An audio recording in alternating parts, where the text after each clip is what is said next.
Il était une fois 3 petits cochons. Cette histoire, vous la connaissez sans doute par cœur. Mais savez-vous réellement pourquoi, à la fin, il y a toujours 3 petits cochons et non pas 3 rôtis de porc? Eh bien voilà, parce qu'ils se sont réfugiés dans la maison de briques du 3e. Mais encore, pourquoi la brique est-elle à l'abri des plus infâmes méchants loups? C'est ce que je vous invite à découvrir. Les briques sont souvent faites de schiste argileux, une roche toute légère qui se coupe facilement en minces couches. On creuse à 40 cm dans le sol, puis on la laisse entre les mains du soleil, de la pluie et du vent durant 2 ans. Ça l'affaiblit, et c'est tant mieux. Elle sera alors plus facile à travailler à l'usine. Cette roue en pierre, dotée d'un pneu d'acier, la réduit en poudre au rythme de 50 tonnes à l'heure.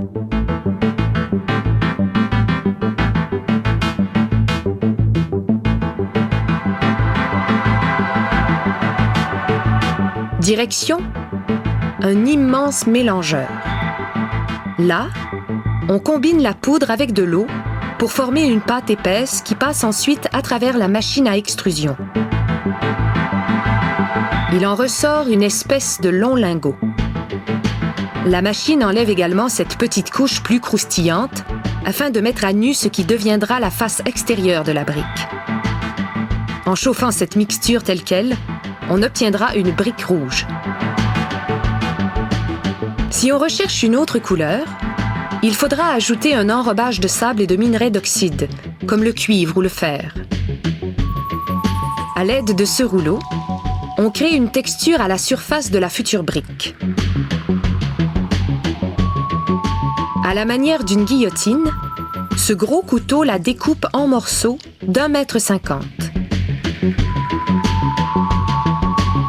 Ces 3 petits trous vous disent sûrement quelque chose. Ils ont été percés par de grosses tiges à même la machine à extrusion. Mais à quoi servent-ils? Simplement à alléger le poids de la brique. Dans chacun de ces gros morceaux, on découpe 20 briques. Celles des extrémités n'ont pas la même épaisseur que les autres. Elles retournent donc dans la mixture initiale. Une étape des plus délicates attend notre machinerie. Empiler ces briques en devenir. Il faut tout d'abord les séparer.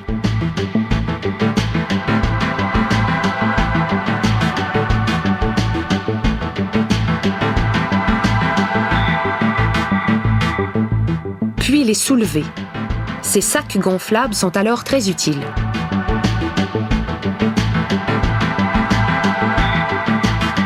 Mission accomplie. Et voici l'eau qui commence à s'évaporer des briques. Pour accélérer le processus, on envoie les briques au séchoir durant 2 jours. Puis, elles auront encore plus chaud dans ce gigantesque four. On règle la température à 1040 degrés Celsius. En comparaison, sachez que les petits plats que vous mijotez cuisent à environ 175 degrés.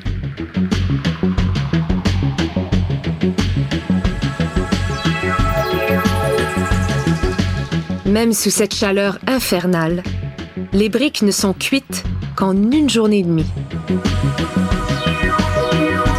On ne les sort pas de là à la mitaine, mais avec une machine dédiée à cet usage. Il faut ensuite effectuer un contrôle de la qualité. Ce technicien pèse et mesure un échantillon pour voir s'il est conforme à toutes les spécifications. Les briques ne doivent pas absorber trop d'eau, mais si elles sont complètement hydrofuges, elles vont repousser le mortier humide que les maçons utilisent pour les coller ensemble. Le test d'absorption est donc essentiel. On casse la brique, puis on la laisse tremper dans l'eau durant 24 heures. Lorsqu'un groupe de briques reçoit son approbation, il est empilé en gros cubes qui peuvent peser 1/4 de tonne. La brique est l'un des matériaux de construction les plus résistants qui soient. Elle ne pourrit pas, ne ternit pas, ne gauchit pas et ne deviendra jamais bosselée comme tant d'autres matériaux avec le temps. Elle est aussi championne du point de vue énergétique, en absorbant la chaleur pour garder nos maisons fraîches durant l'été et en retenant cette même chaleur si précieuse durant l'hiver.